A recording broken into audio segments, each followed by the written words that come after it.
Sin. What do you mean by that? What do you mean by that? Do you get a sin for leaving off something that's considered sunnah? Like mustahab? Sunnah. If it's mustahab, I don't. No, you don't say get no. You don't get sin. If it's mustahab, no, you don't. You Imam don't get it. Ahmed spoke out against people like who didn't do the night prayer.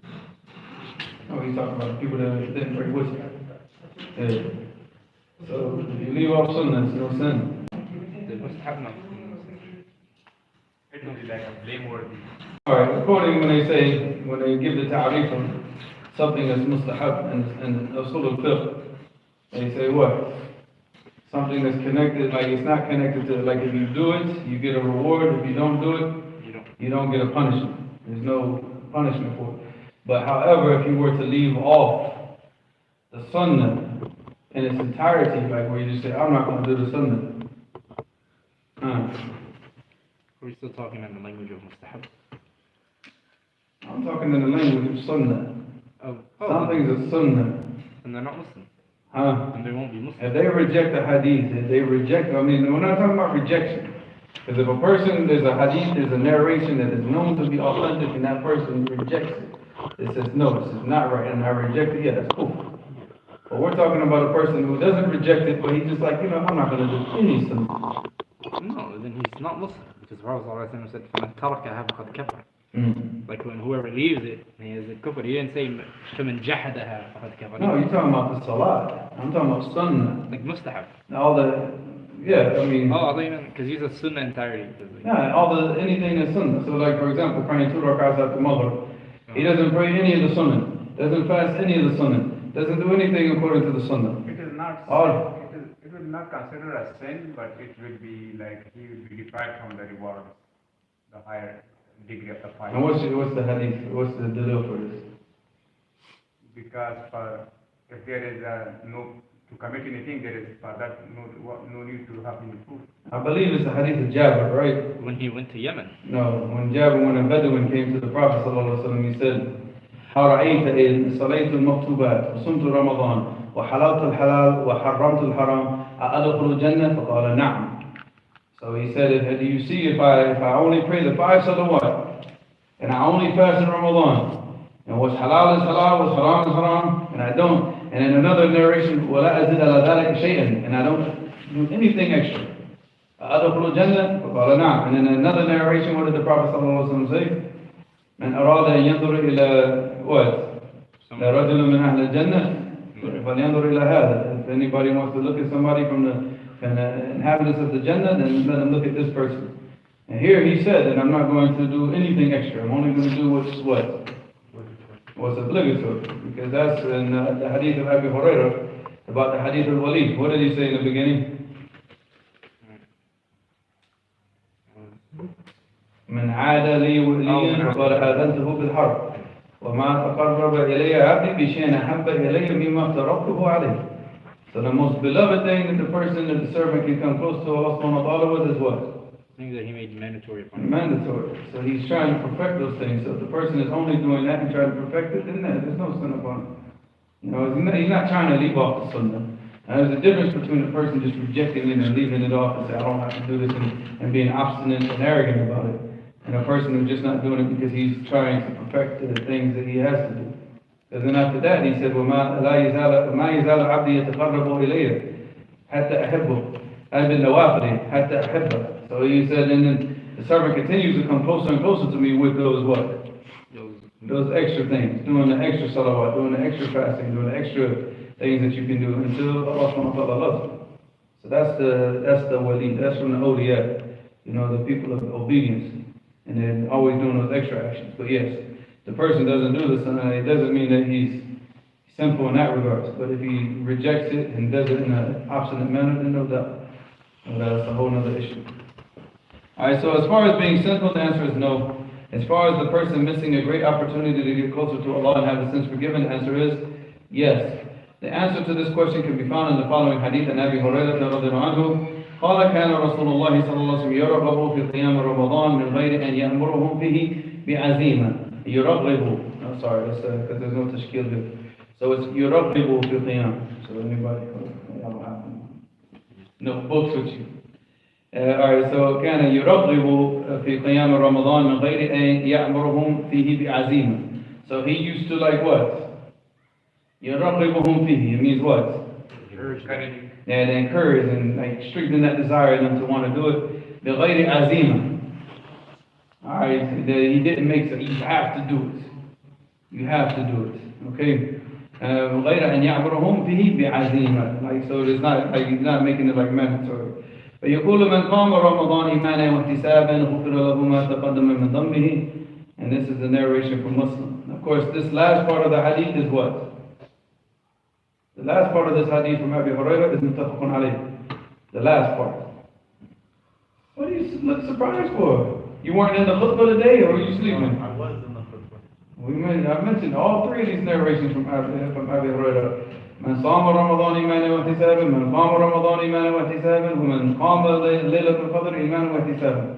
All of those are in Bukhari and Muslim, but this narration with this extra is only in Muslim. But the last part of the narration is in Bukhari and Muslim. Alright, so whoever stands up in the Ramadan, as far as here is the praying, Iman and Muhtisaban, seeking the reward with Allah subhanahu wa ta'ala, and doing it with Iman, Billah, all of his previous sins will be, forgiven. Alright, a person is encouraged to pray at night even if it is just a small amount. A small action in your eyes might have a great reward with Allah. We can see this encouragement from the Messenger of Allah sallallahu alayhi wa sallam in the following hadith.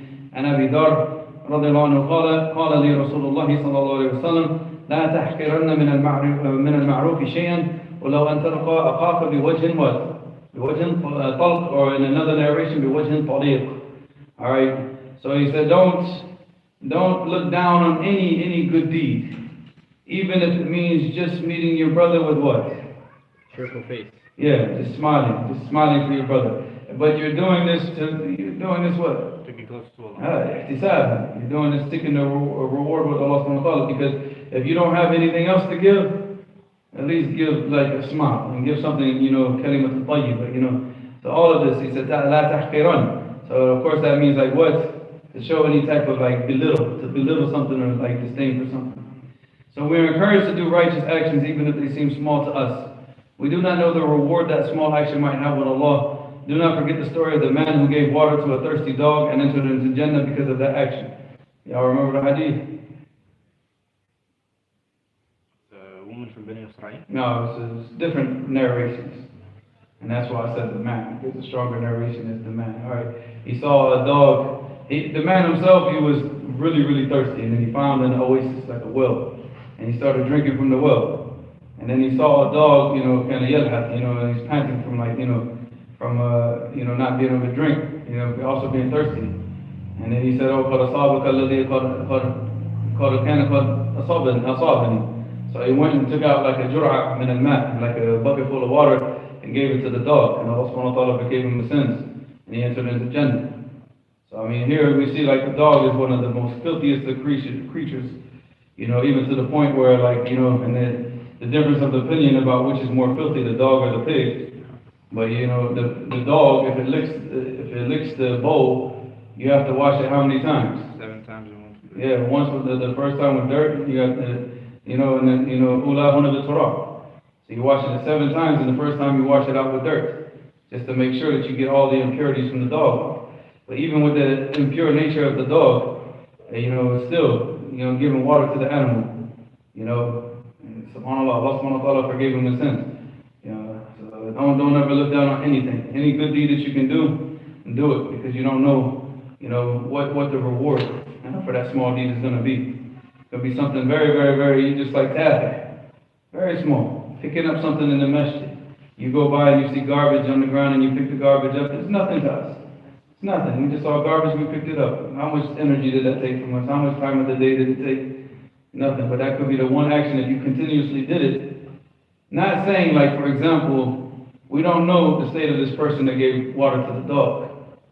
You understand? Not saying just that only that this action alone was what got him in Jannah, because he has to have tawheed, he has to have, but this is probably the action that that opened the doors, that opened up his heart. Because if Allah subhanahu wa ta'ala wants to guide you, what does he do? Yeah, yashrah sadruhu lil-Islam. He's going to open up your chest to accept Islam, but accept Islam in its entirety. Some people, They don't get the full inshirah sadr, you know, where they're like ready to accept everything about the deen. They accept it in what? Yeah, pick and choose type of way. You know, like we see with the Jews. We talked about فَتُؤْمِنُونَ بِبَعْضِ الْكِتَابِ وَتَكْفُرُونَ بِبَعْض. You know, where the Jews, where they believe in a part of the book and they leave off another part. So I mean, there's no doubt that any you know hasana that you can get, you know, don't do it, even if it's something small. Exactly. And finish it. Yeah, so there's targhib and what? And targhib. Also in Surah Al-Fatiha. Where's the targhib with targhib in Surah Al-Fatiha? No, that's dua. Where's the targhib with targhib? Alhamdulillah Rabbil Alameen. No, it's Ar-Rahman Ar-Rahim. It has to be. Ar-Rahman Ar-Rahim, that's the targhib. And then Because he's expressing his two characteristics, of rahmah, mercy. And then what?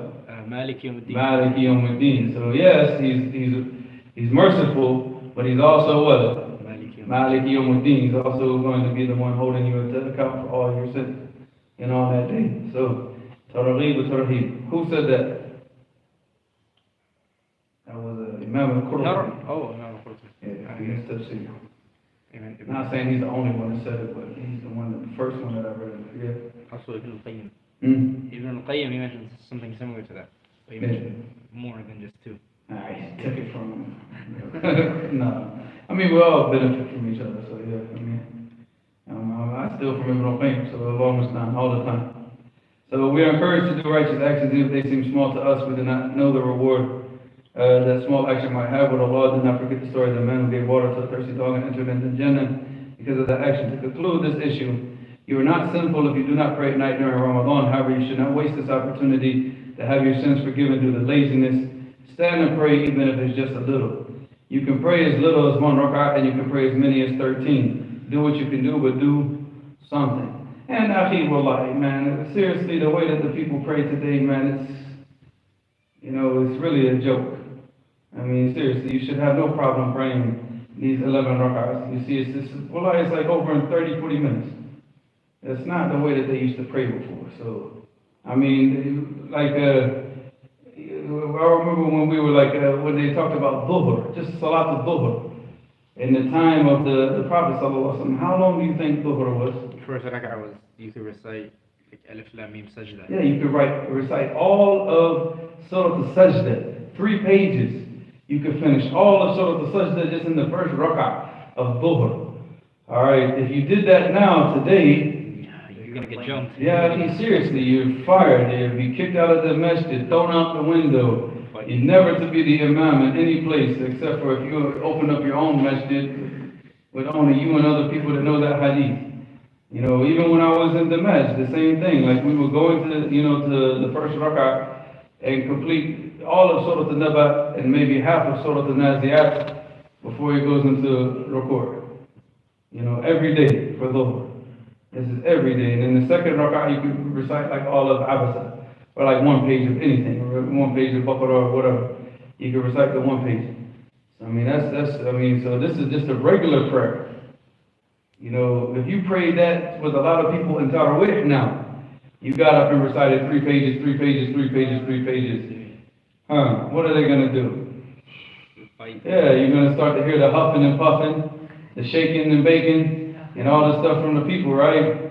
You start to hear all the groaning and all that stuff, subhanAllah. Why they getting mad about that? Why they getting mad Because about they're that? lazy. That's what I'm saying.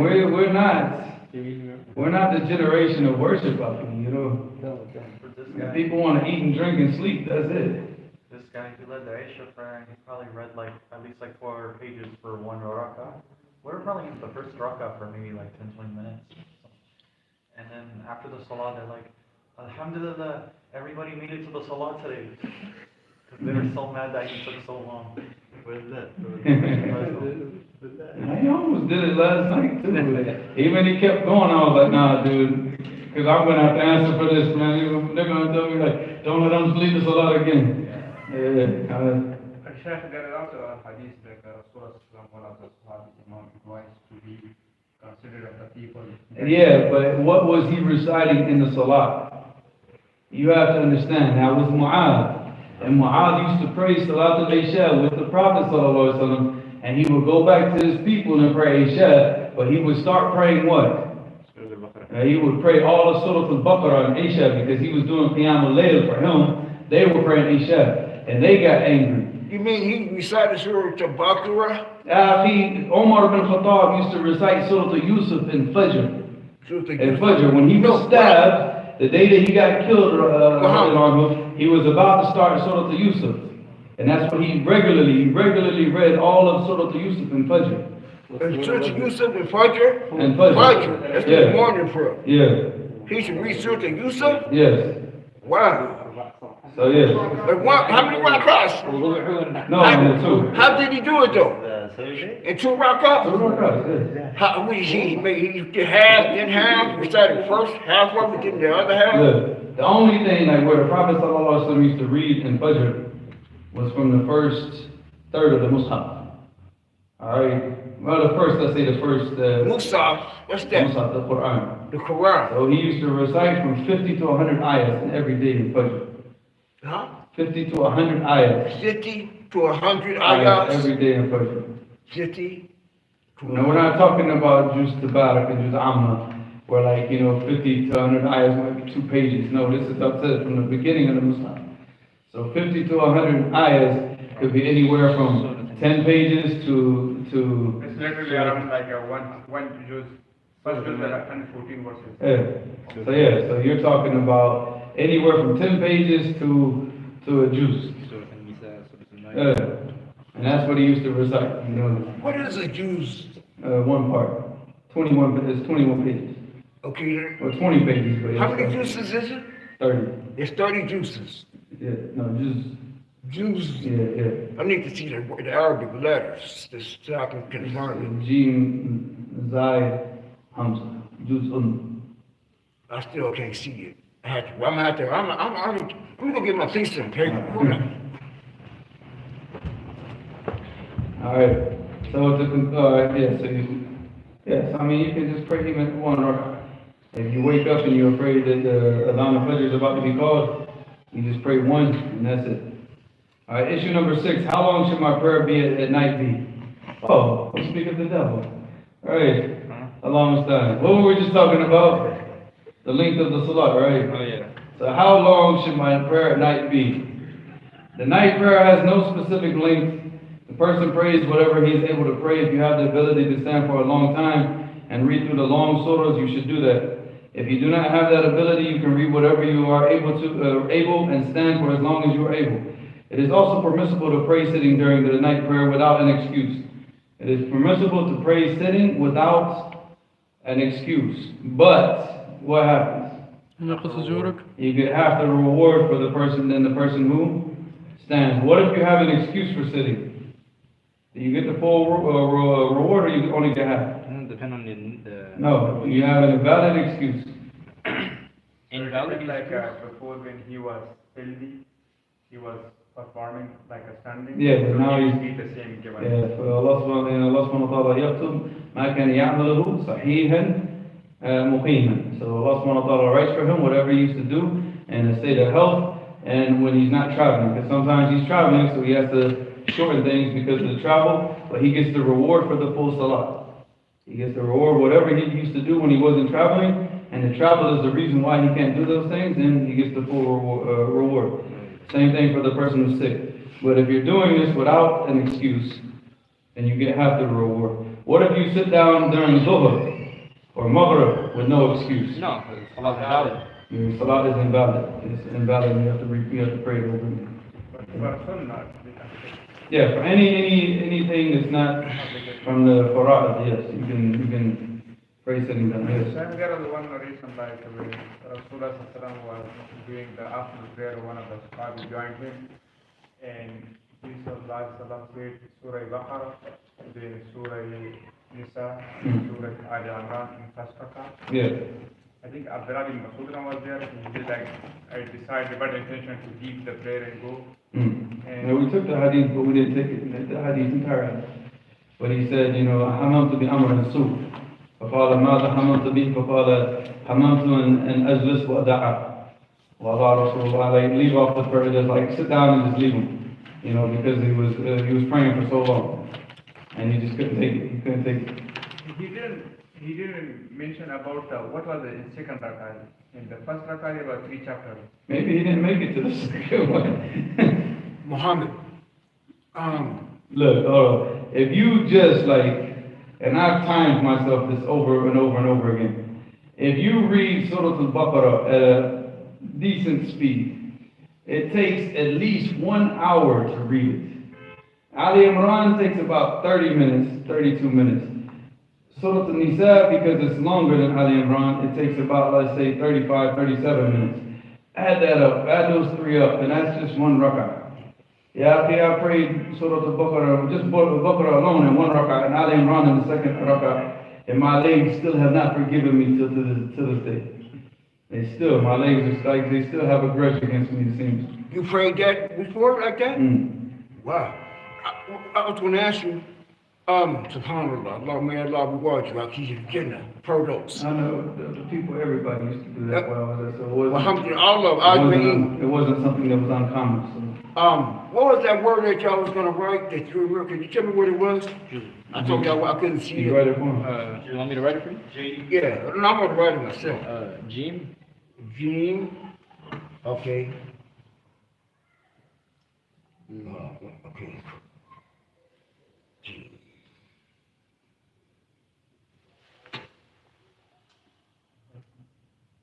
Okay, go ahead. Zine. Zine? Zai. Zach. Okay, I'm gonna write it first, then you let me know if I spelled it right. Okay. And then Hamza. Okay. Say the word again. Hamza. No, not the word. Say the whole word. The whole word. جزء. Use. Un. Oh. Use.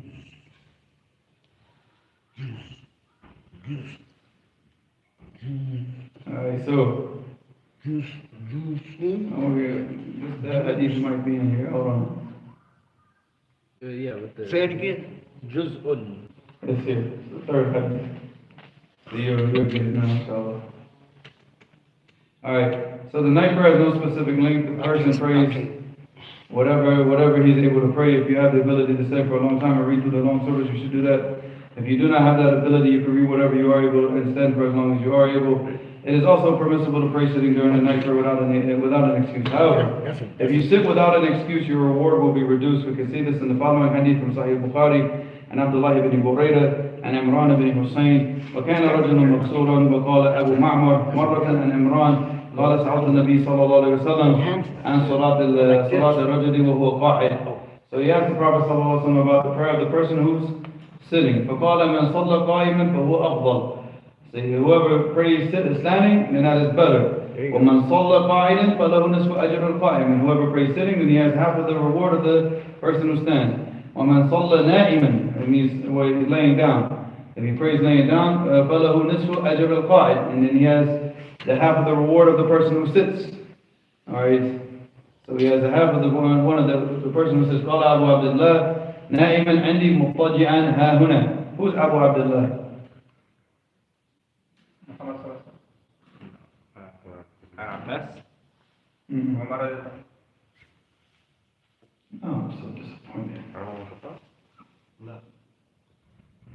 I'm so disappointed. Imam Malik. Abu Bakr. No, Oh, Al-Bukhari. I'm Bukhari. Oh, because the guy, when he entered in Medina, he said, Ya Aba Abdullah, Ar-Rahman al-Arsh istawa. He asked him, no. قال أبو عبد الله نائما عندي مضطجعا. He's giving the meaning. He said نائما عندي مضطجعا. It means that he's like, you know, either laying, like reclining or laying on his side. ها هنا. All right. So, but he said what? Why did he used to pray like this?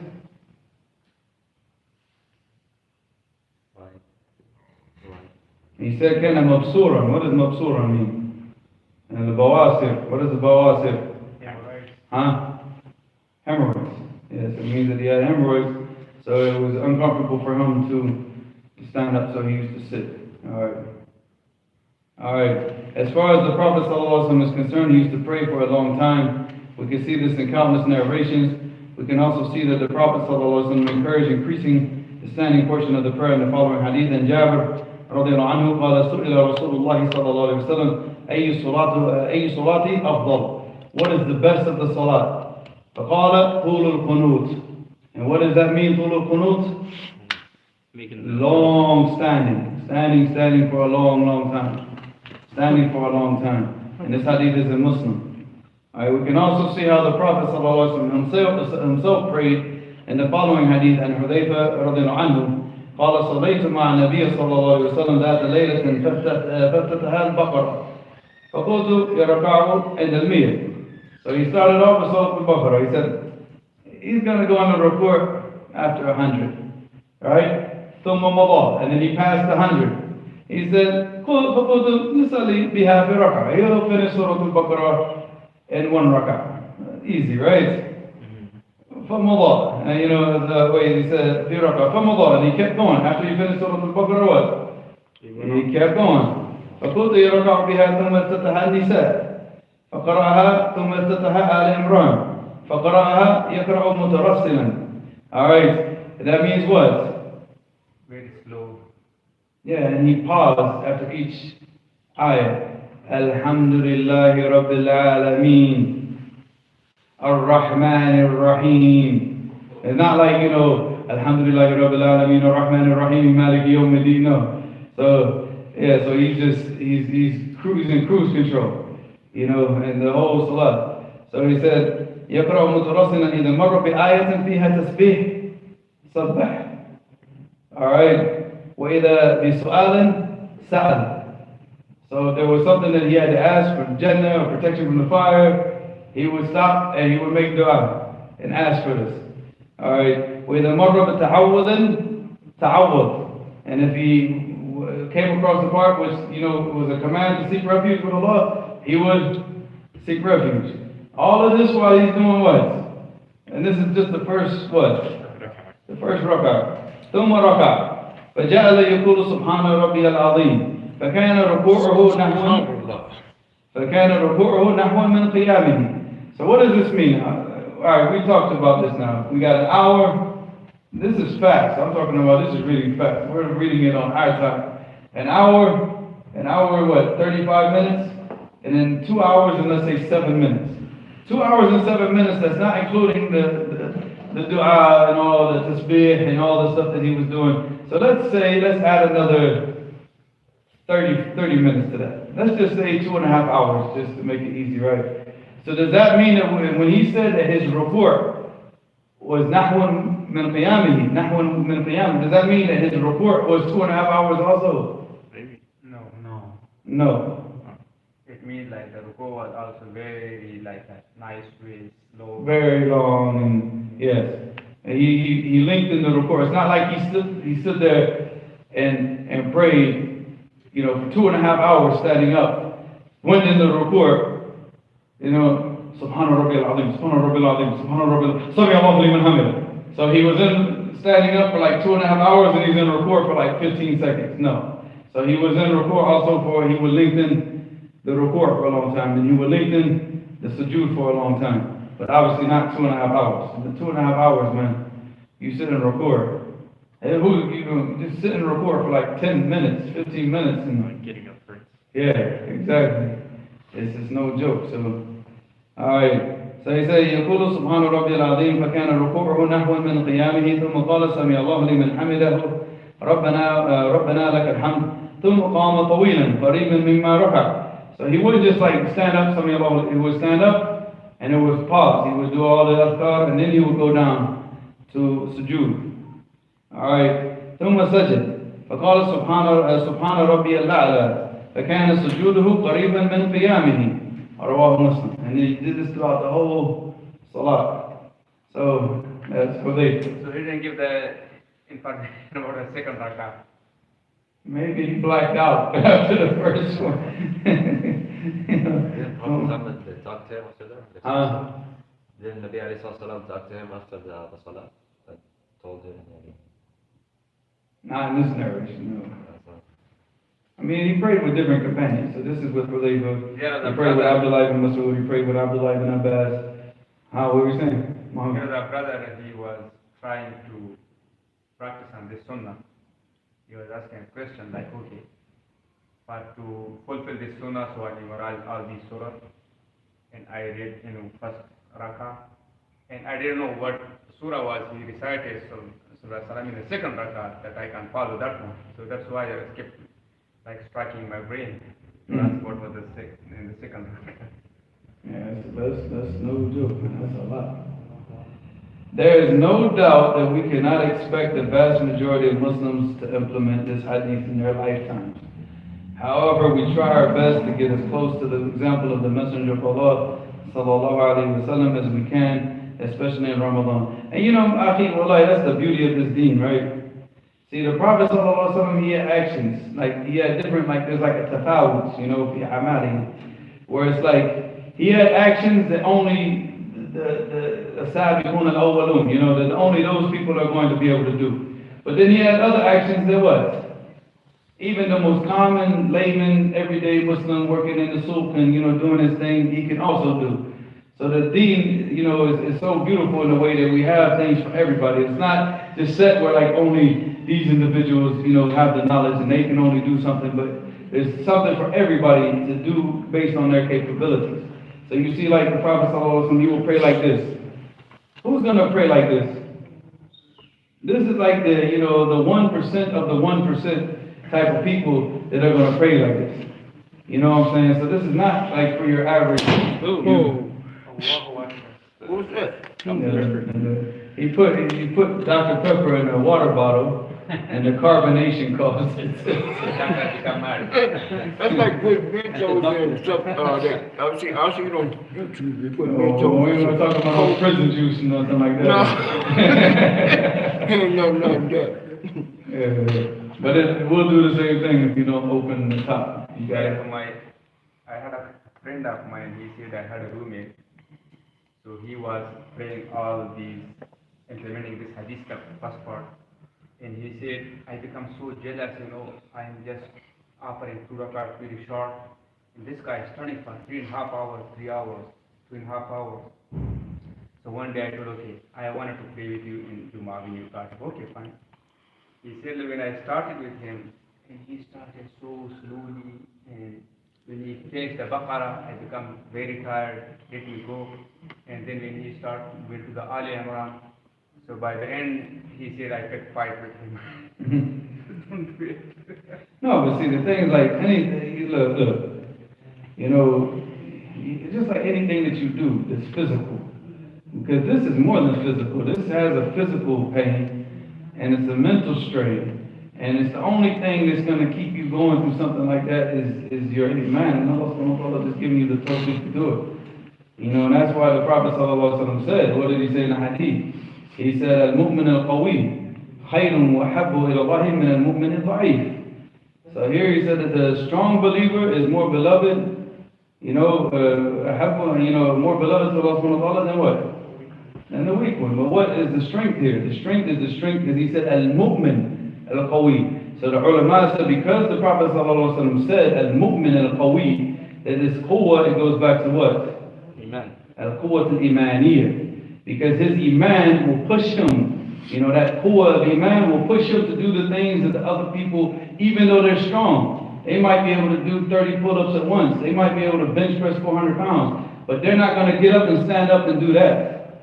Wallahi, give me the strongest person out of the gym, one of those Muslims, and let's pray Surah Al-Baqarah in 1 rak'ah, and let's see if he's not crying by the time we finish. So where is that quwwah? Where is that strength? It doesn't benefit you, does it? You know, and then the same thing in the battle. You see some of the, you know, the weaker people, but it's that iman that pushes them to make them do the things that they're doing. You know, because they have that strong belief in Allah subhanahu wa ta'ala, and they know that they're going to meet Allah subhanahu wa ta'ala. So they're trying to do everything they can do. And the mu'min al-da'if, of course, is the person like that. He just, you know, he can only do so much, and then he's got his limits, and it cuts off. But that movement of qawi, he doesn't have those limits. You gotta like slow him down. You gotta tell him like, Akhi, calm down, you're killing yourself. Imam al-Nawawi, rahimahullah, he said about Imam Nawawi that he never slept laying on his back. He used to sleep sitting up with his books. He refused to eat cucumbers because he said cucumbers make me lazy and they make me tired. So imagine, and this is obviously, he died at what, like 45 years old, I believe, right? Go check the age he died. He died real young, Allah yarhamah. You know, but he used to sit there with the books and he would sleep back at it. You know, just sitting up with the books, and he would wake up and he'd get back to studying. His whole, like, all of his entire life that he was teaching, he used to teach 12 classes every single day. So, I mean, so these people, like, you have to slow them down. You have to, like, you know, dude, you're killing yourself, you know, you're doing too much. Look at Shaykh al-Islam ibn Taymiyyah, and these are people that are closer to our time.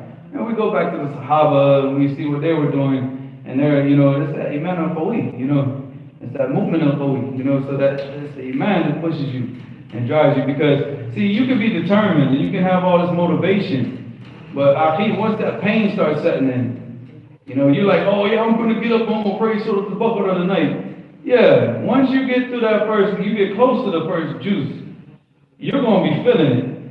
You are going to be feeling it. Your feet are going to start to you know, you're going to be going through that tingling feeling around the 10th page, 11th page. By the time you get to the 20th page, you start to have like thorny feelings in your foot. You're starting to do this, you know, you're starting to lift your feet up off the ground. Your hands are getting, you know, you can't keep them here, so you're doing this number, you know, the shake it out type of thing. Now, keep doing that for now after you finish 20 pages, and do that now for what? Another 28 more pages. What are you going to do? What are you going to do? So what's going to keep pushing you? That motivation's gone now, boy.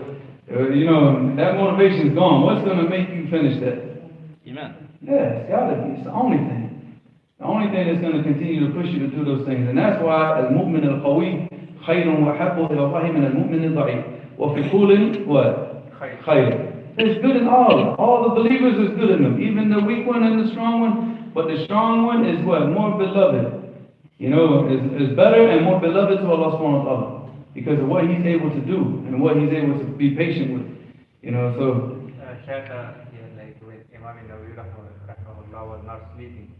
So this is another hadith. no, he slept, but he just didn't sleep laying down. Yeah, like I took it Or to lying heart down. on him, like say, وَلِنَفْسِكَ عَلَيْكَ حَقٌّ. So how he was applying that one, abiding by that hadith. You're dealing with a different type of servant.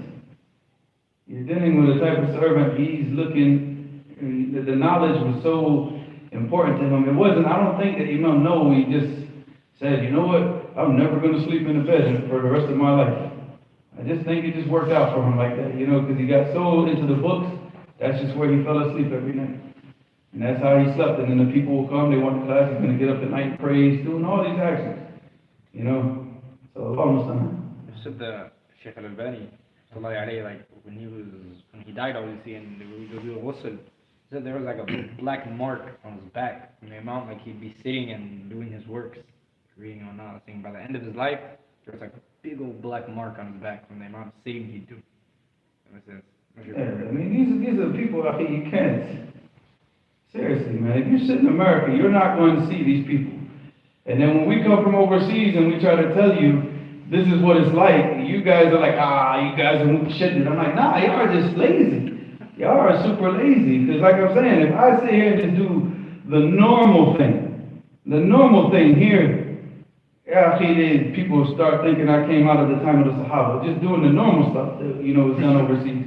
Forget about, I'm not talking about amongst the like little awam, the taxi driver messages. I'm talking about the messages of the students of knowledge. When you're around the students of knowledge, it's the normal things that we do. It's here, the people would think like, oh my God, this is like the biggest, you know, sometimes I say things, I come out like say things and the people are like, oh wow, I'm like, you didn't know that, you know, but it's the reality. And when you see people, you have to see people like that with your own eyes. You have to see a person who dedicated his whole life to this. This is it. He's like, there is no backup plan. There is no plan B. Oh, if this doesn't work out, I'm going to go to my daddy's business and start, you know, working in my daddy's business. There's no plan B for these individuals. This is what they dedicated their whole entire life to. Shaykh al-Albani rahimahullah used to go up, I think I told y'all this story, right? He would go up on a ladder to get a book in the library in Damascus. And he would open up the book and he would start reading the muqaddimah of the book. Then he would stand up on the ladder until he completed the whole entire book. You know, and this is what his students said about him. You know, he completed the whole entire book standing on the ladder. You know, because he got so into the book that he didn't want to put it down, and he just stood there and forgot where he was. Forgot that he was standing on the ladder until he finished the whole book. He said, MashaAllah, and put the book back. You know, so that's why even Shaykh Mubil, rahimahullah, when he would talk about like Shaykh al-Albani and giving tasheeh of certain hadith that Shaykh Mubil didn't deem them as being sahih, what did he say? He said, لَعَلَّهُ اطَّلَعَ عَلَى شَيْءٍ نَحْنُ مَا اطَّلَعْنَا عَلَيْهِ. You know, and probably Shaykh al-Albani read something that we didn't come across because he had access to books most people don't have access to nowadays. So when he makes a, you know, and that's why the Sheikh said, we're not going to say that he's wrong, we're just going to say what? Maybe he read something. He knew something, he read something in a book that we don't have it, we didn't read it. That's it. So, because I mean, he read that whole entire library 2 times. What? Yes. Go listen to his life story. Listen to his life story. Research his life? I never read that. Because I'm not saying that's wrong. Listen to his life story. Listen to Sheikh Mubil's life story. Look at Sheikh Muhammad ibn Adam in Ethiopia. Allah yarhamu. Jabal min Jibal, akhi. You know, I mean, this man, Allah musta'an, he wrote the explanation of Sahih Muslim. And we're talking about a man that just died a couple years ago. Allah yarhamu. It's not like he died 300 years ago. He died like what? A couple years ago. His explanation of Sahih Muslim is more than 50 volumes, I think. More than 50 volumes. You understand? Like his explanation of Sahih Muslim, you have a choice. You can buy the explanation of Sahih Muslim or you can buy a used car. Which one do you want? Because it's that big. I mean, it's like over $1,000 something for the book. You know, if you can find it. So it was so huge that in Sardinia, while he was writing it, they would print it and they would sell it in 2 volumes, so it would make it easy for the people to buy. So you can buy two. So you buy it like that instead of buying the whole thing all at once. You know, and look at this man. Have you ever even heard of him? Exactly.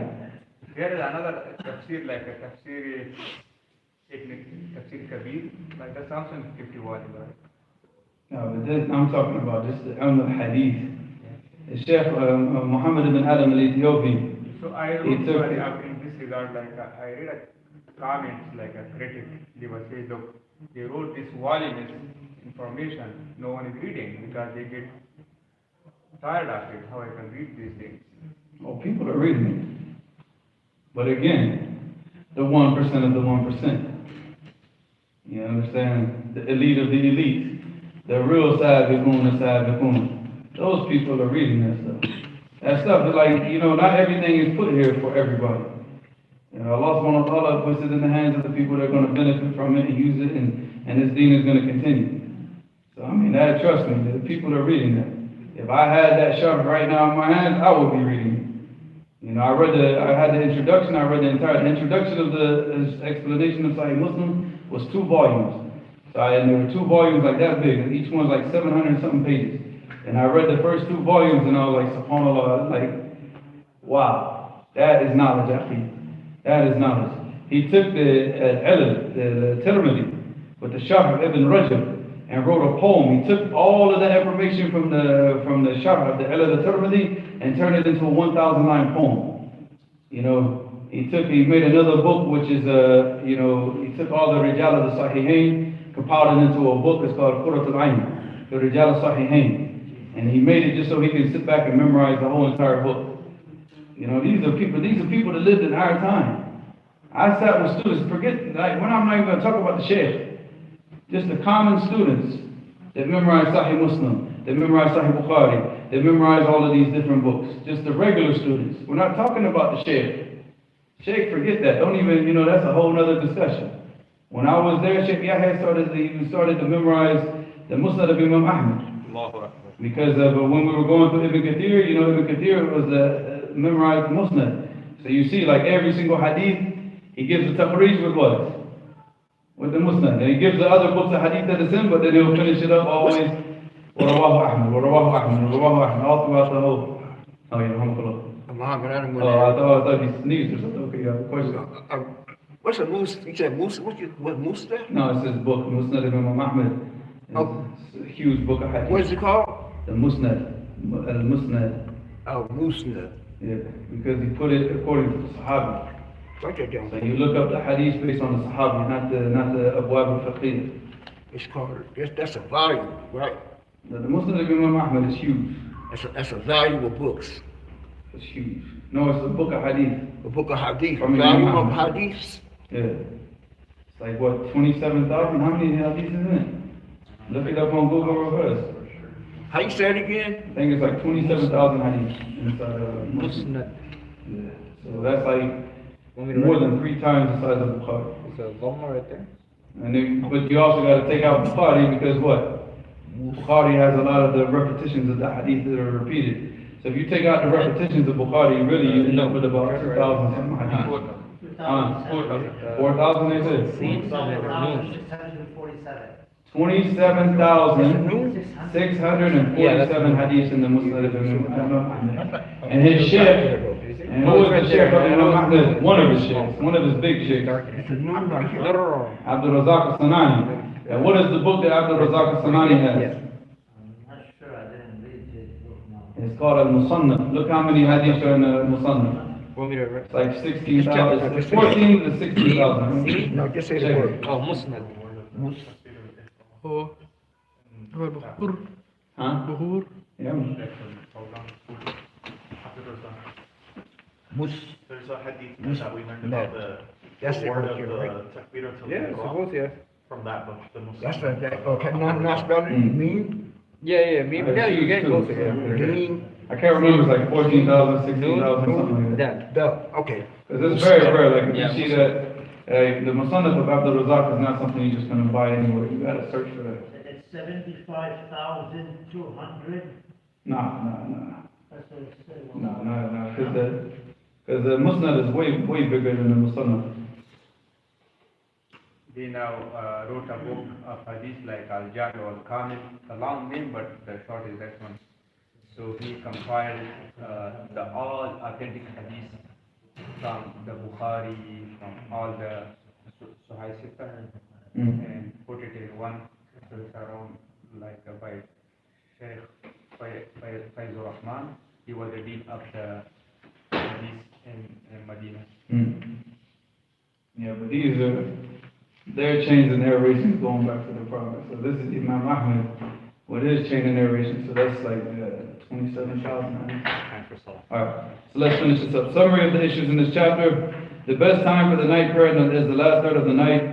The Prophet ﷺ did not pray more than 11 rak'ahs in Ramadan or out of Ramadan except for the 13 because of the 2 short rak'ahs.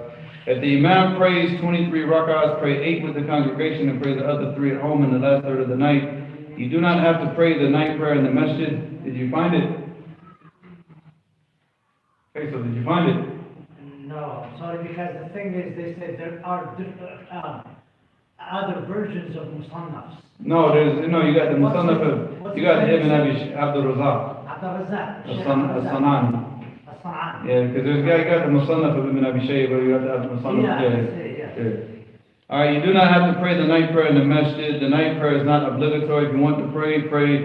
If you do not want to pray, you are not obliged to, but you're missing out on a major blessing. There is no authentic hadith for the 23 rak'ah prayer from the Prophet ﷺ or his companions. It is better to make the standing long, and this is the sunnah of the Messenger of Allah sallallahu alayhi wa sallam. وإلى هنا سبحانك اللهم وبحمدك أشهد أن لا إله إلا أنت أستغفرك وأتوب إليك. You find it?